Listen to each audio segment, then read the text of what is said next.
औज़ुबिल्लाहिमिनश्शैतानिर्रजीम बिस्मिल्लाहिर्रहमानिर्रहीम अस्सलाम वालेकुम। बच्चों, मैं उम्मीद कर रहा हूँ कि आप सब लोग बिल्कुल खैरियत से हैं और आप सबको वेलकम आज की इस ऑनलाइन लेक्चर में। बच्चों, आज के इस लेक्चर में हम पूरी फर्स्ट ईयर ज़ूलॉजी का 10 ईयर डिस्कस करने जा रहे हैं। मैं तमाम सवालात पढ़ के उनके जवाब आपको समझाऊंगा, तो ये काफ़ी डिटेल्ड लेक्चर होगा आज का हमारा, जिसमें पूरी 10 ईयर के चैप्टर वाइज क्वेश्चंस हम सॉल्व करने जा रहे हैं। सबसे पहले हम चलते हैं बेटा चैप्टर नंबर 1 पर। चैप्टर 1 है हमारे पास इंट्रोडक्शन का, जिसमें सवाल पूछा जाता है define population in community. Population किसे कहते हैं? जब सेम स्पीशीज सर आपस में जमा होती हैं तो पॉपुलेशन कहलाती है, और जब सेम पॉपुलेशन आपस में जमा होती है तो कम्युनिटी कहलाता है। फिर सवाल आता है why are glycolipid known as cerebroside. मैं आपको साथ साथ बेटा चैप्टर नंबर भी बताता रहूँगा ताकि आप वहाँ से उसको रीड भी कर सकें। चैप्टर 2 में जब आपके पास टॉपिक आता है कॉन्जुगेटेड मॉलिक्यूल्स का, तो उसमें आप पढ़ते हैं कि ग्लाइकोलिपिड आपके ब्रेन सेल्स को एनर्जी देने के लिए इस्तेमाल किए जाते हैं। दैट इज़ वाई इन्हें कॉमनली हम सेरेब्रोसाइड्स भी कहते हैं।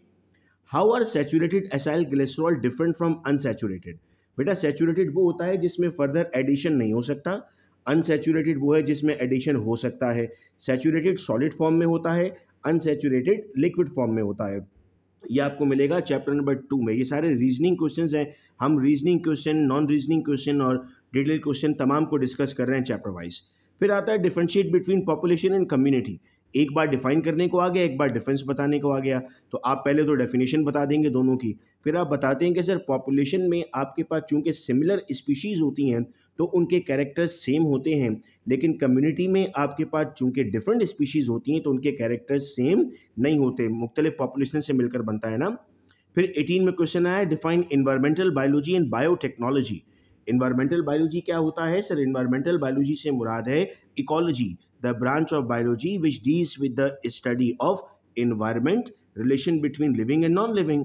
बायोटेक्नोलॉजी क्या है? सुनते हैं ना आपके सर नए नए तरह की चीज़ें आजकल बनना शुरू हुई हैं। नकली हाथ बन जाता है लोगों का, अल्ट्रासाउंड टेक्निक्स नई नई आ गई हैं, एक्सरे की टेक्निक आई हुई है, ईसीजी, इको, ये सब कुछ पहले नहीं होता था। आज इतना एडवांसमेंट आई है चूँकि टेक्नोलॉजी को साइंस में इन्वॉल्व कर दिया, बायोलॉजी में इन्वॉल्व कर दिया, तो उस ब्रांच को हम नाम देते हैं बायोटेक्नोलॉजी का। फिर आता है बेटा right a note on cloning.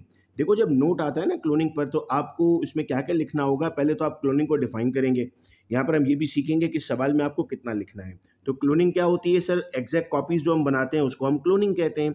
ठीक है, फिर आपको बेटा इसकी एग्जांपल देनी पड़ेगी। सबसे पहला क्लोन कौन सा था? डॉली, एक शीप थी जो 1997 में बनी थी। फिर आप इसमें डिसएडवांटेजेस भी लिखते हैं कि सर ऐसा करने से ह्यूमंस की ओरिजिनलिटी ख़त्म हो रही थी या हो सकती थी, तो अब इस पर बैन लगा दिया गया कि हम फर्दर इंसानों को क्लोन नहीं करेंगे। फिर क्या क्लोन करते हैं? सर ऑर्गन्स क्लोन हो रहे हैं अब।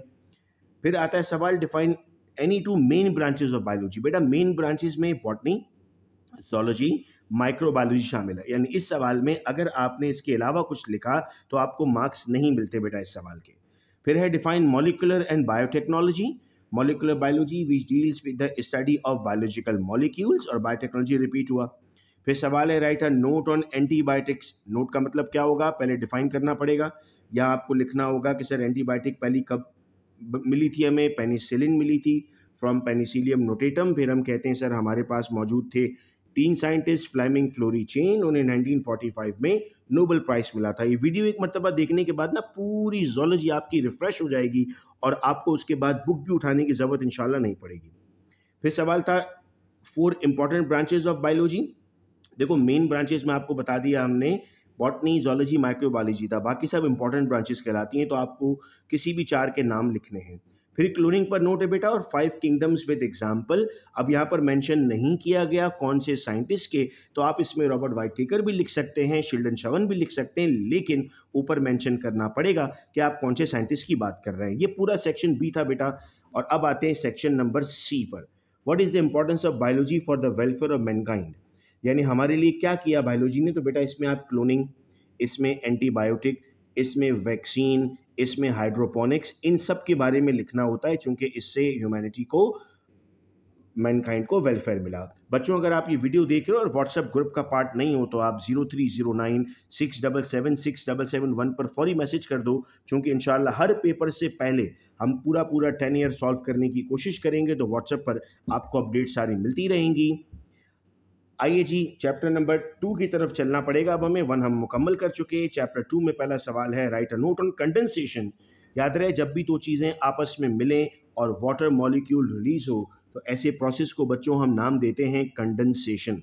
तो ये प्रोसेस आपका बन जाता है कंडेंसेशन का। अगला सवाल है, describe the important functions of carbohydrate. Chapter 2 में कार्बोहाइड्रेट पर हमारे पास मौजूद है। कार्बोहाइड्रेट का क्या फंक्शन होता है? कार्बोहाइड्रेट का हमारे पास फंक्शन होता है, सर हमारी बॉडी में एनर्जी प्रोवाइड करता है, only source of energy for the body. कभी ड्रिप लगती है ना तो ग्लूकोज की लगती है ना, कभी सुना अमाइनो एसिड की लगी हो, फैट्स की लगी हो, लिपिड्स की लगी हो? नहीं नहीं सुना ना, क्योंकि सब कुछ अल्टीमेटली बॉडी में कन्वर्ट होता है कार्बोहाइड्रेट में। अब पेपर में एक सवाल आता है इस तरह का, जिसमें डायग्राम बनी होती है और प्रोसेस आइडेंटिफाई करना है। देखो ये मोनोमर है, मोनोमर है, मोनोमर और मोनोमर के मिलने से वाटर निकल रहा है। अभी थोड़ी देर पहले मैंने आपको बताया था कि जब दो मोनोमर आपस में मिलें और वाटर मॉलिक्यूल रिलीज हो तो उसे क्या कहते हैं? उसे कंडेंसेशन कहते हैं। तो हम यहाँ पर कहते हैं सर ये प्रोसेस क्या कहलाएगा? कंडेंसेशन कहलाएगा। अच्छा जी, तो इसमें लिख देना होता है the above process is condensation, और फिर एग्जांपल लिख देते हैं आप इसमें कि ग्लूकोज और ग्लूकोज मिलते हैं तो माल्टोज बनता, गैलेक्टोज बनता है या माल्टोज बनता है सॉरी, और ग्लूकोज और फ्रक्टोज मिलते हैं तो सक्रोज बनता है। Why is butter solid at room temperature but mustard oil is not? चूंकि बेटा बटर में आपके पास सैचुरेटेड बॉन्ड्स हैं, हमने कहा था एस से सॉलिड, एस से सैचुरेटेड, और मस्टर्ड ऑयल में अनसैचुरेटेड है। Difference between DNA and RNA. DNA होता है बेटा डीऑक्सीराइबोन्यूक्लिक एसिड, आरएनए होता है राइबोन्यूक्लिक एसिड। डीएनए में डीऑक्सीराइबोज शुगर है, एक ऑक्सीजन कम है, आरएनए में राइबोज शुगर है। डीएनए डबल स्ट्रैंडेड होता है, ये सिंगल स्ट्रैंडेड होता है। डीएनए न्यूक्लियस के अंदर होता है, आरएनए न्यूक्लियस के बाहर होता है। डीएनए हमारे पास जो है वो एक बेस रखता है, उसका नाम है थायमीन, और आरएनए एक बेस रखता है, उसका नाम है यूरेसिल। ये डिफरेंसेस होते हैं बेटा आपके। अगला सवाल अगले ईयर में फिर उसी तरह का पूछ लिया, how is DNA different from RNA? Same question का जवाब देना है बेटा आपको यहाँ पर। Right the name of different conjugated molecule with example. Conjugate molecule का मतलब होता है जब दो मॉलिक्यूल आपस में कंबाइन हो। इसकी मिसाल मैं आपको देता हूँ कॉन्जुगेट मॉलिक्यूल की, तो आता है ग्लाइकोप्रोटीन यानी ग्लूकोज और प्रोटीन, ग्लाइकोलिपिड ग्लूकोज और लिपिड, न्यूक्लियोप्रोटीन न्यूक्लियस और प्रोटीन। इस तरह से आप इसकी एग्जाम्पल्स को जनरेट कर रहे होते हैं। Right, 4 functions of protein. Protein के फंक्शंस आपको लिखने हैं। इसमें हीमोग्लोबिन आपके पास शामिल है, इसमें केराटिन आपके पास शामिल है, इसमें लाइसोसोम्स आपके पास शामिल हैं, ये तमाम आते हैं बेटा इसमें। Right, any two biological important properties of water. Water हमारी बॉडी में 70 टू 90% मौजूद है ना हर सेल में। तो क्या क्यों मौजूद है सर? इसमें हमारे पास इसकी फ्लो प्रॉपर्टी की वजह से, इसकी स्पेसिफिक हीट कैपेसिटी की वजह से, इसकी एम्फोटेरिक नेचर की वजह से, चीज़ों को अपने अंदर डिसॉल्व करने की। सोचो आपकी ब्लड वेसल्स में हनी होता अगर, तो क्या होता? आपकी ब्लड वेसल्स में अल्कोहल होता तो क्या होता? तो अल्लाह ताला का एहसान है हम सब पर कि वाटर मौजूद है, और वाटर की प्रॉपर्टीज़ ही की बुनियाद पर वाटर हमारे पास है। बेटा कॉन्जुगेट वाला सवाल रिपीट हुआ हुआ है यहाँ पर। Right, note on structural types of protein. अच्छा बच्चों, मैं यहाँ पर आपको एक और प्रेजेंटेशन टेक्निक सिखाता हूँ कि जब कभी भी इस तरह का सवाल आ जाए तो आपने क्या करना होगा। मैं इस वक्त कॉपी उठा लूँ ताकि मैं आपको बनाकर दिखा सकूँ। देखो इस तरह के सवाल में ना आप लोगों को एक चार्ट ड्रॉ करना होगा। आप सबसे पहले हेडिंग लगाएंगे टाइप्स ऑफ प्रोटीन, मतलब लिखोगे तो सही आप, लेकिन लिखने के साथ साथ आप लोगों को अच्छी प्रेजेंटेशन के लिए टाइप्स ऑफ प्रोटीन की आपने हेडिंग लगानी है। फिर आपने यहाँ पर लिखना है प्राइमरी,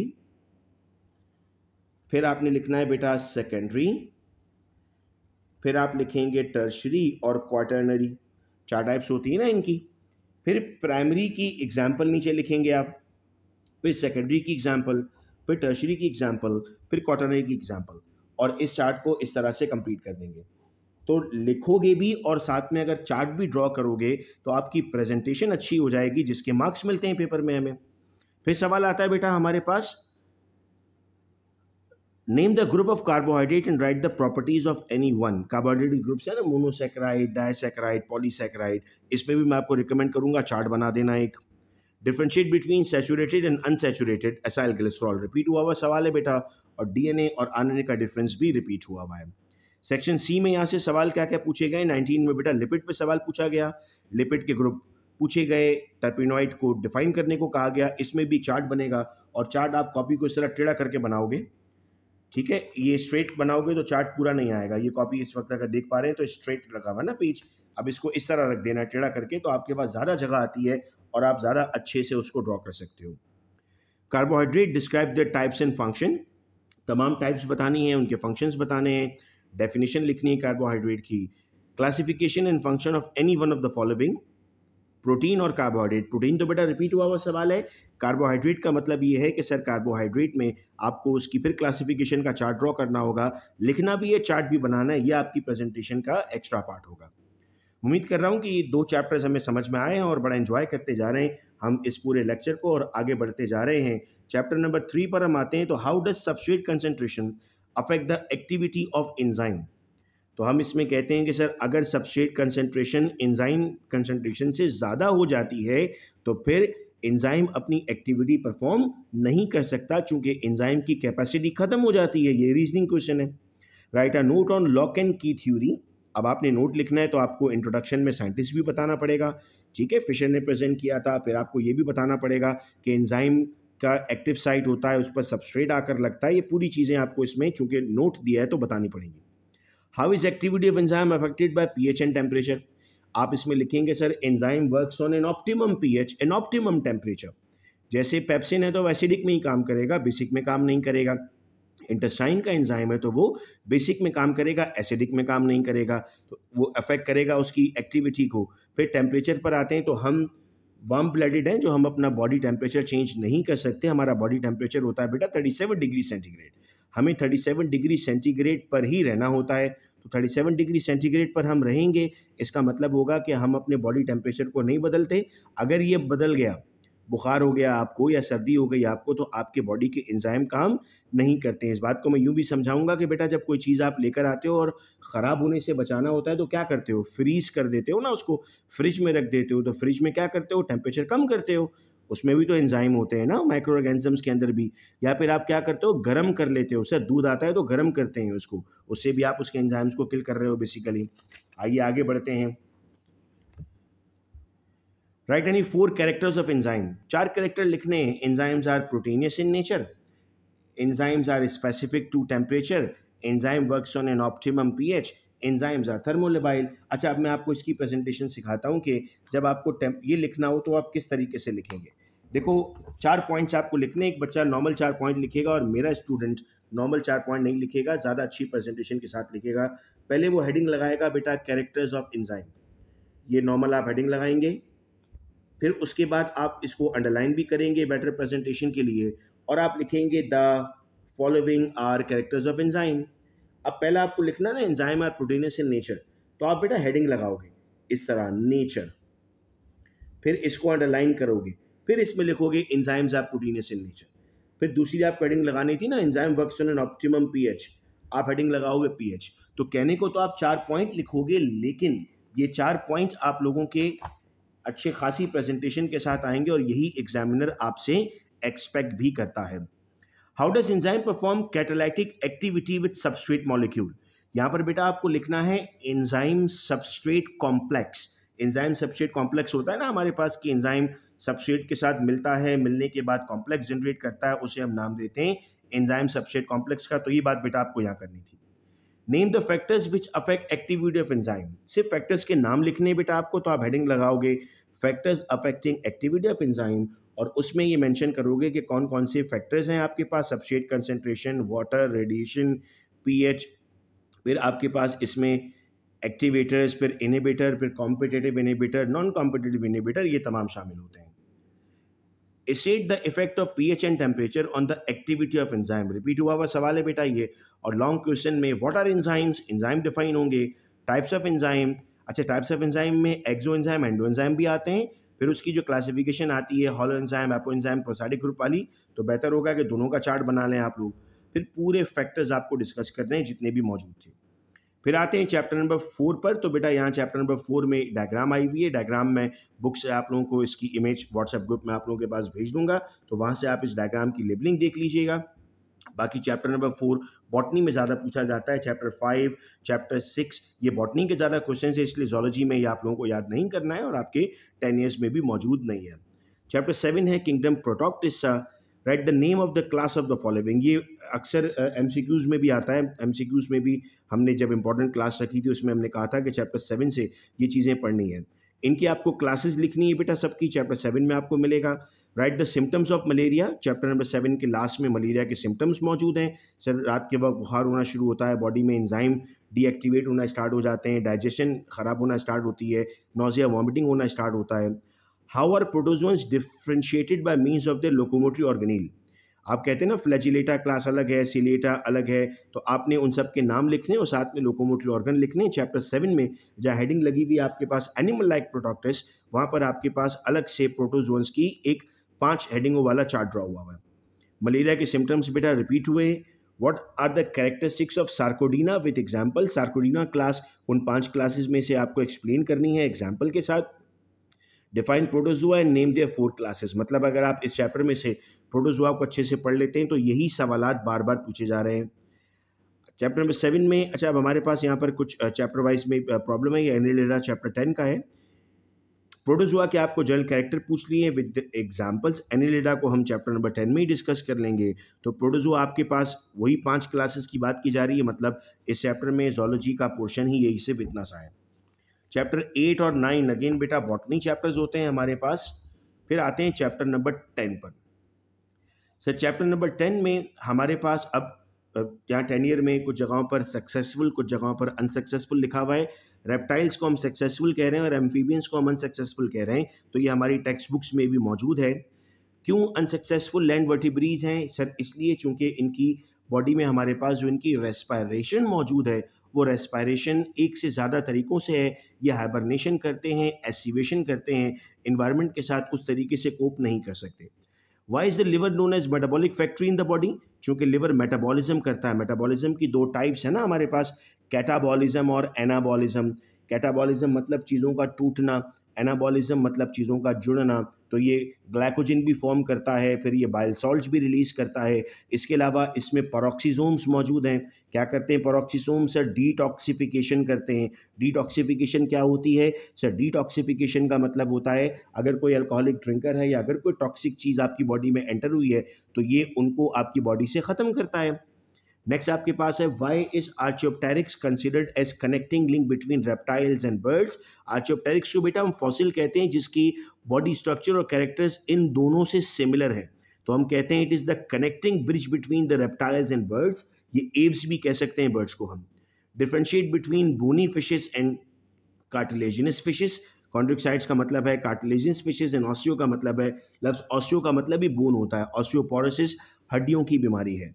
राइट पैरासाइटिक एडेप्टेशन इन हेलमिंथिस। वॉर्म्स में पैरासाइटिक एडेप्टेशंस लिखना है कि वो अपने बॉडी को चेंज करते हैं, वाटर कंजम्पशन कम करते हैं, गैमेट्स फॉर्मेशन करते हैं, उनकी बॉडी में सकर्स लग जाते हैं ताकि वो सामने ऑर्गेनिज्म से अपनी बॉडी में ग़िज़ा ले सकें।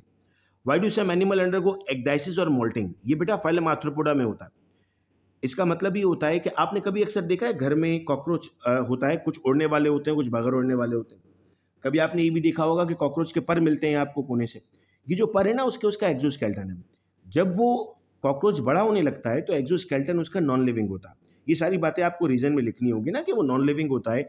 नॉन लिविंग होता है तो वो अपने जो एक्सटर्नल कवर है उसको शेड करता है। शेड करने के बाद नया बनाता है ऊपर। इस पूरे अमल को जिसमें वो नया बना रहा है उसको हम एक्डाइसिस या मोल्टिंग कहते हैं। So the formation of new exoskeleton is called as ecdysis और moulting. Why is blood of insect colourless? क्योंकि हीमोग्लोबिन एब्सेंट है सर, उनके पास हीमोलिम्फ मौजूद होता है। ये दोनों सवाल रिपीट हुए हुए हैं। Right a note on lung fish. Lung fish बेटा आप लोगों को चैप्टर नंबर 10 में ही मिलेगी। इस पे आपको शॉर्ट नोट लिखना है। शॉर्ट नोट में आपको इसके कैरेक्टर्स लिखने होंगे। Right flight adaptations of birds. परिंदे क्यों उड़ते हैं? आपको पता ना भागने वाले भी होते हैं, उड़ने वाले भी होते हैं। तो ये परिंदे क्यों उड़ते हैं सर? उनका स्टर्नम जो है वो कील लायक होता है, उनकी बोन्स हॉलो होती हैं, उनकी बॉडी मास कम होता है, उनके जो आगे वाले पर हैं, 4 लिम्स जिन्हें हम कहते हैं, वो उड़ने वाले विंग्स में कन्वर्ट हुए हुए होते हैं। उनकी चोंच होती है, बीक होती है, जिससे वो हवा की फ्रिक्शन को तोड़ते हुए आगे जाते हैं। जहाँ कहीं भी पॉइंट्स लिखने होंगे वो हेडिंग्स बना बना के लिखना। सही है। Why can eagle fly and penguin can not? वही वाली बातें रिपीट करनी होंगी। नाम तब्दील हो गया। आप कहेंगे ईगल फ्लाइंग बर्ड है, उसकी बोन्स हॉलो है। पेंगुइन का मास ज़्यादा है, पेंगुइन की बोन्स में जो है वो कैविटी ज़्यादा मौजूद है। बस सेम क्वेश्चन आता है, थोड़ा सा आपको एहतियात करना होता है, उसको एक दफ़ा से पढ़ना सही होता है। Why is liver called as metabolic factory? Repeat हो रहा है सवाल बेटा यहाँ पर। यह है बेसिकली आपके पिछले चैप्टर्स में से। Differentiate between bony and cartilaginous, कहीं वो आपसे देखो पेपर में चीज़ें रिपीट हो रही हैं, आपने जहन खोल कर बैठना है। बायोलॉजी को यही चीज़ मुश्किल बनाती है कि उसमें एक से ज़्यादा नाम हैं चीज़ों के। फिर आता है जी what is mean by polymorphism, explain with example. Poly मतलब मैनी, मॉर्फ मतलब शेप, पॉलीमॉर्फिज्म मतलब मैनी शेप। आप अगर इसमें फाइसीलिया की एग्जांपल लिखोगे बेटा तो उसमें आप कहते हैं ना पॉलिप और मेड्यूसा शेप्स होती हैं, जो पॉलिप और मेड्यूसा मिलकर पूरा एक ऑर्गेनिज्म बनाते हैं, तो ये आपको इसमें एग्जांपल लिखनी है। फिर सवाल है how does pearl formation takes place in oyster. अब यूस्टस किससे बिलोंग करता है सर, ये फाइलम मोलस्का का मेंबर है। पर्ल कैसे बनता है मैं आपको समझाता हूँ। तो आप लोगों ने वो अक्सर कार्टून आते थे निमो वाला कार्टून, तो उसमें छोटे छोटे यूनियो बने होते थे, जो इस तरह से मैं अगर हाथ से आपको ओपन करके दिखाऊं तो ऐसे खुलते थे, इस तरह से ऑर्गेनिज्म होता था। इसके बीच में अगर कचरा चला जाता है ना तो ये उसमें एक नेक्टर सिक्रीट करता है, जिसकी वजह से वो स्मूथ हो जाता है और उसको बाहर निकाल देता है। वो जो चीज़ अब बाहर आई है वो बेसिकली पर्ल है। अब आप कहेंगे सर इतने सारे मोती हम जमा कैसे करते हैं? भाई हम क्या करते हैं, हमेशा इन चीज़ों का फ़ायदा उठाते हैं, बहुत सारे पर्ल खरीद कर एक तालाब में रख देते हैं और उनको कचरा फेंकते रहते हैं, तो और थोड़ी देर में बेचारा एक एक पर्ल को बाहर निकाल रहा होता है। Why can kiwi not fly, फिर फ्लाइंग बर्ड्स और रनिंग बर्ड्स वाली बात यहाँ पर लिखनी है। रीजनिंग के लिए बिल्कुल नहीं घबराना, वही चीज़ें आएंगी जो आपने पढ़ी हैं। लिवर मेटाबॉलिक फैक्ट्री है, पैरासाइटिक एडेप्टेशन वहाँ हेलमिंथिस के नाम से पूछ ली या प्लेटफॉर्म्स के नाम से पूछ ली। Name different mouth parts on insects, हाँ ये बहुत ज़रूरी है। आप इसमें पढ़ते हैं च्यूइंग एंड लैपिंग टाइप, आप इसमें पढ़ते हैं बाइटिंग टाइप, आप इसमें पढ़ते हैं पियर्सिंग टाइप। चैप्टर नंबर 10 में आपको किंगडम एनिमेलिया में इंसेक्ट में ये पूरा पैराग्राफ लिखा हुआ है, इसको अच्छे से आपने पढ़ना है। डायग्राम्स की जितने भी पोर्शन है इंशाल्लाह मैं व्हाट्सएप ग्रुप में आप लोगों को भेज दूंगा, ताकि डायग्राम की और इसके अलावा भी कुछ और डायग्राम्स भेजूंगा जो मोस्ट इंपॉर्टेंट डायग्राम्स होंगी, वो आप लोग वहाँ से देख लीजिएगा। Right the example of each of the following, example पूछ रहा है आपसे अगेन चैप्टर नंबर 7 से बेजरली आ रहा है, लेकिन इससे फेलोपोडा आपके पास मोलस्क में मिलेगा, कैसोडा आपको आर्थ्रोपोडा में मिलेगा, ये बाकी आपको जो है वो एग्जाम्पल्स मिलेंगे। व्हाट इज सिमेट्री, सिमेट्री क्या है सर, चीज़ों को तोड़ना अलग करना सिमेट्री कहलाता है। 3 तरह की सिमेट्री होती है, मैं अगर आपको सिमेट्री बेटा समझाऊं तो हम कहते हैं सर सिमेट्री हमारे पास है, एक ऑर्गेनिज्म ऐसा है जिसको कहीं से भी काटूं, सेंटर से लाइन गुजरे तो वो इक्वल पार्ट्स में डिवाइड होगा, इसको नाम दिया गया था रेडियली सिमेट्रिकल। एक ऑर्गेनिज्म ऐसा है जिसको एक ही ओरिजिन से काटूं तो 2 हिस्सों में डिवाइड होगा, वरना फर्दर डिवाइड नहीं होगा, इसको हम नाम देते हैं बायलैटरल सिमेट्रिकल। एक ऑर्गेनिज्म ऐसा है जिसको कहीं से भी डिवाइड कर लें इक्वल पार्ट में डिवाइड नहीं होगा, उसको हम नाम देते हैं सिमेट्रिकल। तो आप सिमेट्री के बाद ये अगर तीनों ये भी बना लो तो आपकी प्रेजेंटेशन बहुत अच्छी हो जाएगी। नेक्स्ट क्वेश्चन की तरफ चलते हैं बेटा। अब हम right any 4 characters of class reptilia, characters फिर बेटा आपको उसी तरह से लिखने हैं हेडिंग्स लगाकर। What adaptations made the birds capable of flight, again जवाब वही है, सवाल थोड़ा सा मुश्किल तरीके से पूछने की कोशिश की गई है आपको। डिफाइन डिप्लोब्लास्टिक एंड ट्रिप्लोब्लास्टिक, बेटा डिप्लोब्लास्टिक वो होता है जिसमें आपके पास 2 सेल लेयर्स होती हैं और उनके दरमियान में जेली लाइक सब्सटेंस होती है जिसे आप मिजोग्लिया कहते हैं। ट्रिप्लोब्लास्टिक वो होता है जिसमें 3 सेल लेयर्स होती हैं, 3 सेल लेयर्स में आपके पास एक्टोडर्म, एंडोडर्म और मेसोडर्म शामिल है। फिर सवाल रिपीट हुआ, what is mean by polymorphism. Name common edible fishes, fishes के नाम बेटा बुक में मेंशन किए हुए हैं जो आपको लिखने हैं। Protostomes and deuterostomes with example. अब ये पूरी जो आगे आप सवालात देख रहे हो ना इतने सारे इस चैप्टर में से, मैं आपको रिकमेंड करूंगा आपकी किताब के चैप्टर नंबर 10 के लास्ट में, अगर आप इस वक्त बुक अपनी खोल सकते हो तो खोल कर देखो, उसके लास्ट में आपको एक चार्ट मिलेगा। उस चार्ट में सारी इंफॉर्मेशन लिखी हुई है, कौन प्रोटोसोम्स हैं, कौन ड्यूट्रोसोम्स हैं, कौन डिप्लोब्लास्टिक है, कौन ट्रिप्लोब्लास्टिक है। अगर आप उस चार्ट को अच्छे से याद कर लो तो आपके बेशुमार सवालात निकल जाएंगे।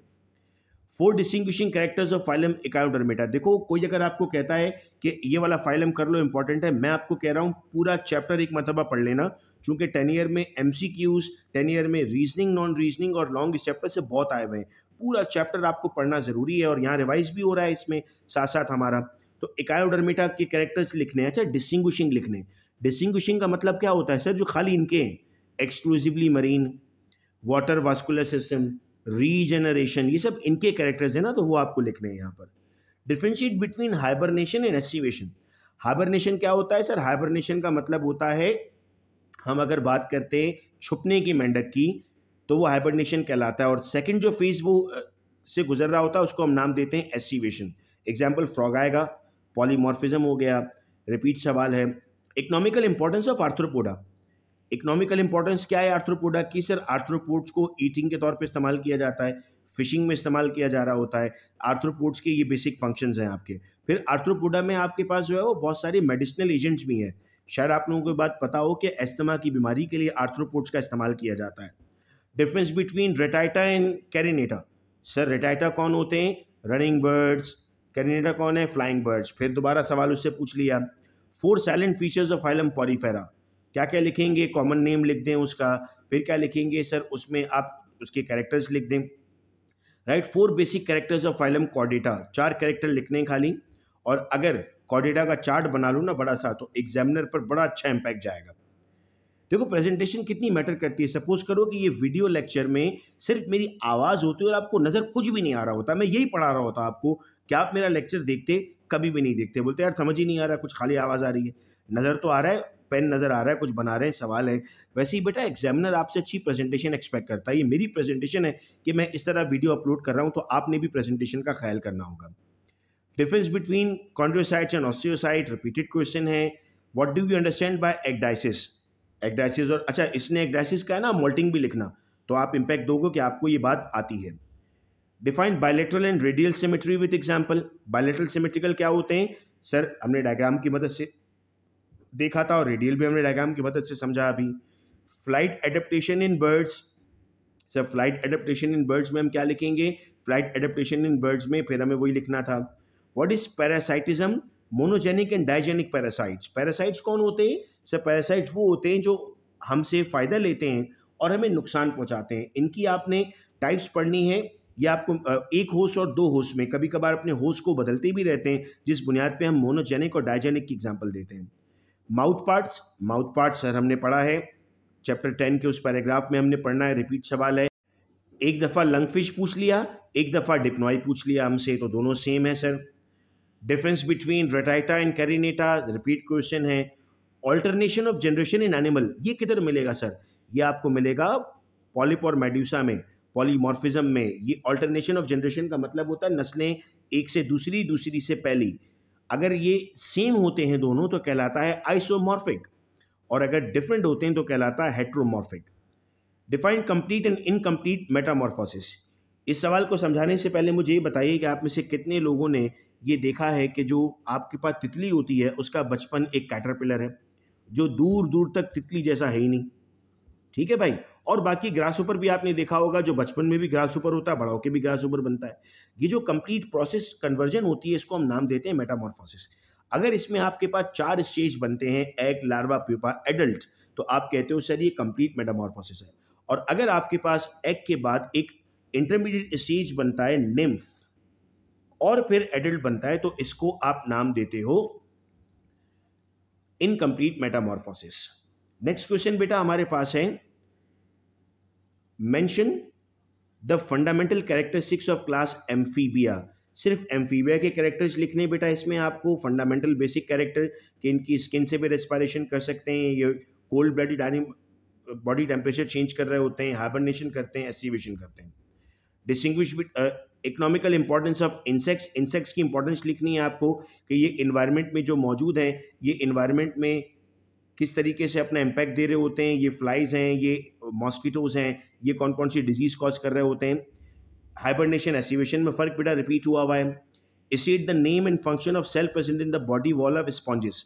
आप जब स्पॉन्जेस की डायग्राम देखते हैं ना, तो वहाँ आपको सवाल का जवाब मिलता है। एक्रैनिएटा और क्रैनिएटा। क्रैनिएटा है बेटा आपके पास सर जो क्रेनियम रखता है, ब्रेन बॉक्स। बायोलॉजी में किसी भी चीज़ के साथ ए लग जाएगा ना, तो उसका मतलब नहीं हो जाता है। तो ए क्रैनिएटा का मतलब हो जाएगा नहीं, तो ब्रेन बॉक्स नहीं होता इनमें। Fundamental characters of chordates, repeat हुआ सवाल है। Edible fishes of Pakistan, repeated question. Radial and bilateral symmetrical, repeated question. Types of mouth part, देख लो कितने सवाल रिपीट हो रहे हैं। State the name and function of canal system, repeated question है। कहीं पर ये आपको डिफरेंट टाइप्स ऑफ सेल्स के नाम से आ गया, कहीं इस नाम से आया कि पॉरीफेरा में कैनाल सिस्टम बताएं। Diploblastic, triploblastic, hibernation, aestivation, repeated question. Economical importance of Mollusca, ये स्पेलिंग एरर है, या आर्थ्रोपोडा। आपने देखा हर फाइलम से सवाल आ रहा है, तो कुछ छोड़ना नहीं है बेटा आप लोगों को। Important characters of Mammalia, body पे हेयर्स मौजूद हैं, ऑफ स्प्रिंग को मिल्क से फीड करते हैं, सिस्टम्स डेवलप हुए हुए हैं, प्रोटोसोम्स आपके पास पॉरीफेरेंस, और वो चार्ट आप देखेंगे तो आपको मिल जाएगा। हाइबरनेशन फ्रॉग में है, सिलोम मतलब होता है कैविटी, हिमोसील जैसे ग्रास ऊपर्स हैं इनमें हिमोसील्स मौजूद हैं। पैरासिटिक एडेप्टेशन ऑफ प्लेटीहेल्मिन्थेस, बेटा रिपीटेड क्वेश्चन है। Polymorphic colony, different types of zooid, फिर बात हो रही है बेटा फाइसीलिया की यहाँ पर, उसमें पॉलीमॉर्फिज्म मुख्तलिफ नाम से सवाल पूछ लिया। अब कहता है रनिंग बर्ड और फ्लाइंग बर्ड, रिपीट क्वेश्चन है, नाम तब्दील हुआ। मेटामॉर्फोसिस विद एग्जाम्पल कंप्लीट और incomplete, economical important of arthropoda, फिर मेटामॉर्फोसिस, कॉन्ड्रियोसाइट, ऑस्टियोसाइट, जैसे जैसे पीछे जाते जा रहे हैं सवाल देख लो रिपीट हो रहे हैं। Fundamental characteristic of chordate, symmetry, polymorphism, ये पूरा ईयर रिपीट हुआ हुआ है। लॉन्ग क्वेश्चन मैं आपको रिकमेंड करूंगा तमाम फाइलम के, और एक वीडियो में बनाकर अपलोड करूंगा कि फाइलम कैसे याद करने हैं और फाइलम में कौन कौन सी हेडिंग्स लगानी है। उस वीडियो लेक्चर को एग्जाम से पहले ज़रूर देख लेना, तो फाइलम वाला मसला आपका हल हो जाएगा। जो भी सवाल आ जाए आपको उसमें इंशाल्लाह कोई परेशानी नहीं होने वाली है। तो यहाँ जितने भी फाइलम के क्वेश्चंस हैं आपने इसमें कुछ इंपॉर्टेंट नहीं देखना है, आपको फाइलम सारे याद करने, और बहुत आसान तरीके से मैं आप लोगों को फाइलम याद करवाऊंगा। वाई स्टीनोसोलियम not digested in the intestine of man, क्योंकि उसके ऊपर एक प्रोटेक्टिव कवर होता है जो आपके एंजाइम्स उसको डाइजेस्ट नहीं कर पाते हैं। ये डायग्राम बेटा आपके पास बुक में से मैंने डायग्राम्स आप लोगों को भेजनी है, तो हम डायग्राम्स को इसलिए डिस्कस नहीं कर रहे हैं क्योंकि ये रिपीट नहीं हुई हैं, हर साल न्यू आती हैं, तो कुछ इंपॉर्टेंट मैं आपको भेजूंगा। Define peristalsis and anti peristalsis. Peristalsis क्या होता है sir? Movement of the oesophagus, खाना नीचे जाता है। एंटी पेरिस्टाल्सिस वापस ऊपर आता है, जिसको आप वॉमिटिंग कहते हो। अब उर्दू में कहते हो ना उल्टी हो गई, अब उल्टी उर्दू का लफ्ज़ नहीं, ये क्या है असल में लफ्ज़? उल्टी का मतलब तो उलट होता है ना, कि ऐसा होना था लेकिन ऐसा नहीं हुआ, कुछ और हो गया। नेक्स्ट है आपके पास 4 फंक्शंस ऑफ लिवर, कहीं आपसे मेटाबॉलिक साइड से पूछ लेता है, कहीं इस तरह पूछता है। Differentiate between tube like digestion and sac like digestion. आपको इसमें ट्यूब लाइक, जैसे आप अर्थवॉर्म की अगर कॉकरोच की बात करते हैं, या आप जिसमें ट्यूब्स बनी हुई, और सैक लाइक में जैसे आप स्टमक की बात करते हैं। Define anorexia and bulimia nervosa. कभी ऐसा हुआ कि आपको रात को अचानक पिज़्ज़ा खाने का दिल हुआ, आइसक्रीम खाने का दिल हुआ, चॉकलेट खाने का दिल हुआ, बड़ी क्रेविंग हुई आपको, क्या चाहिए ही चाहिए, और भाई को उठाया आपने बाहर भेजा, या आप खुद गए और बाहर से ले आए? ये बीमारी होती है भाई बुलिमिया नर्वोसा। ज़्यादातर प्रेग्नेंट लेडीज़ को होती है, उनको ये शिद्दत से कुछ चीज़ खाने का दिल करता है। एनोरेक्सिया नर्वोसा में लोग बहुत ज़्यादा डाइट कॉन्शियस हो जाते हैं, उनको लगता है हम बहुत ज़्यादा मोटे हो रहे हैं, और हम अगर इतने ज़्यादा मोटे होते रहे तो हमारा फिजिक चेंज हो जाएगा, उसको हम नाम देते हैं anorexia nervosa. Label diagram of hydra, diagrams हम यहाँ से नहीं प्रैक्टिस कर रहे हैं, डायग्राम्स मैं आपको भेजने वाला हूँ व्हाट्सएप ग्रुप में, और जो लोग इस वीडियो को देख रहे हैं और व्हाट्सएप ग्रुप का पार्ट नहीं है, तो वो इस नंबर पर अपना नाम और कॉलेज भेजकर व्हाट्सएप ग्रुप का पार्ट बन जाइएगा। Describe plaque and dental disease, ये आपको बेटा ह्यूमन टूथ में मिलेगा, प्लाक और उसकी dental diseases. What do you know about holozoic nutrition? 5 phases होते हैं ना, इंजेशन, डाइजेशन, एब्जॉर्प्शन, एसिमिलेशन और इजेशन, ये आपको लिखना है बेटा। Discuss any 2 GI disorder. अब ये तो बहुत सारे हैं ना, पता है करना क्या, नाम सबके लिखना। इससे आप एग्जामिनर पर ये इम्पैक्ट दोगे कि आपको आता सब है। 2 इसलिए बता रहा हूं चूंकि आपने 2 मांगे हैं।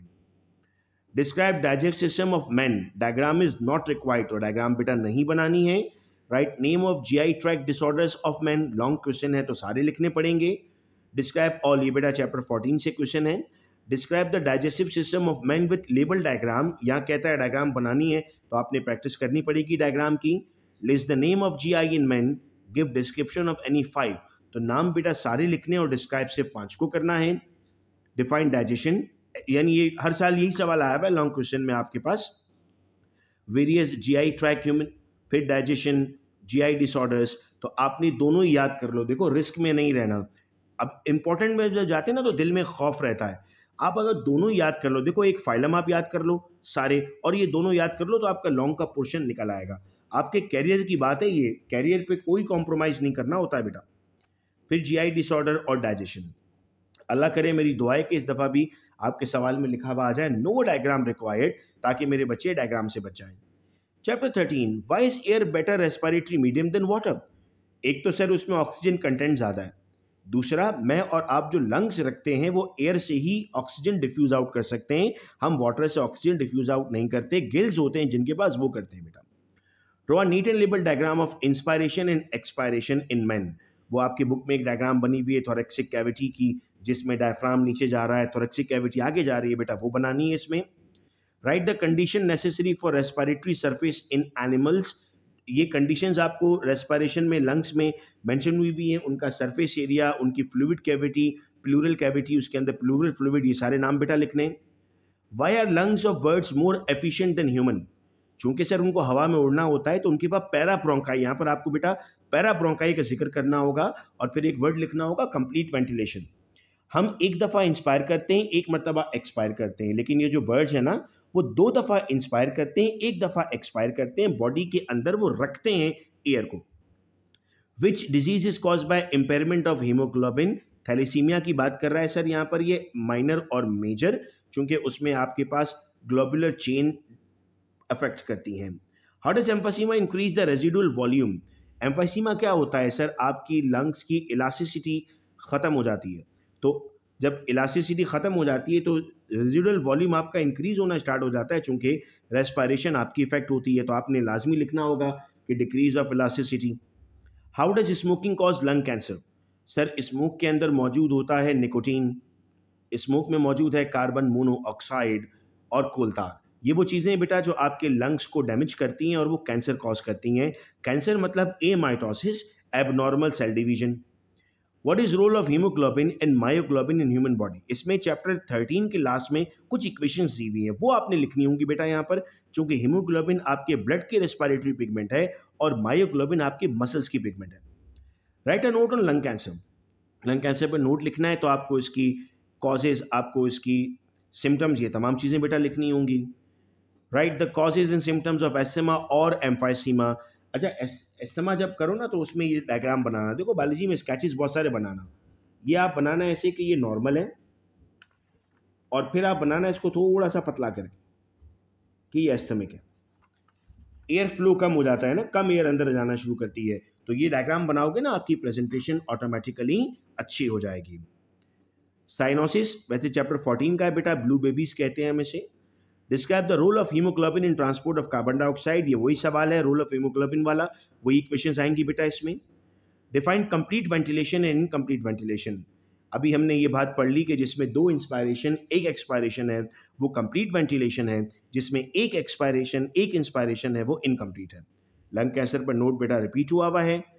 Causes and symptom. कॉजेज क्या होती हैं सर, किसी भी चीज़ से एलर्जी होती है ना तो वो एस्थमा कॉज करता है, पॉलन ग्रेन से, फ्लावर से, डस्ट से, खुशबू से। सिम्टम्स क्या है, shortness of breath.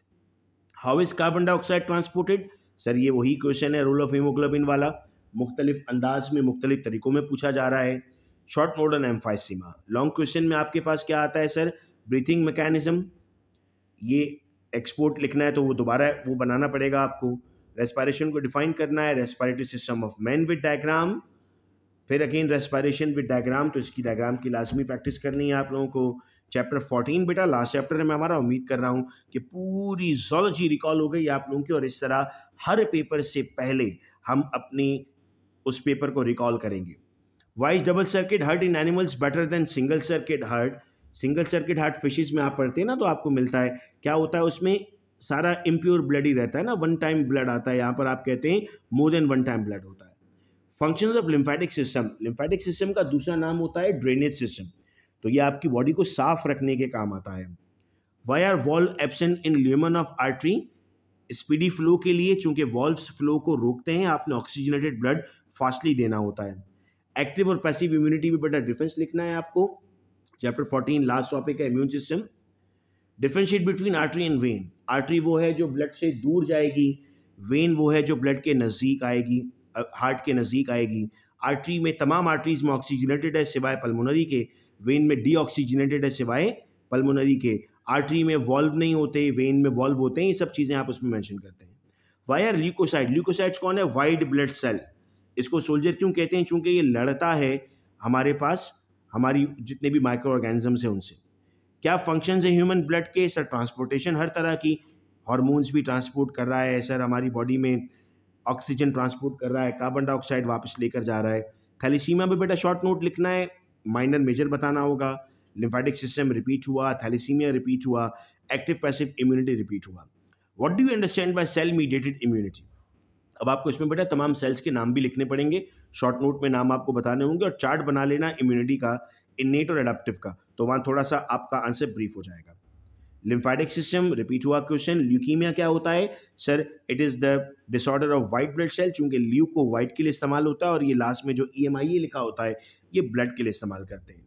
Difference between active passive बेटा रिपीट हुआ सवाल है। Functions of blood repeated question है। Write a note on lub dub. असल में ये जो हार्ट साउंड है ना, लबडब होती है, जिसको आप धक धक धक धक धक धक बोलते हो, तो हार्ट साउंड पर नोट लिखना है। Write a note on structure and functions of RBC। RBC ऐसा दिखता है ना, आपको ऐसा ड्रॉ करना होगा, फिर उसके आपको फंक्शन बताने होंगे। Name the protein digesting enzyme.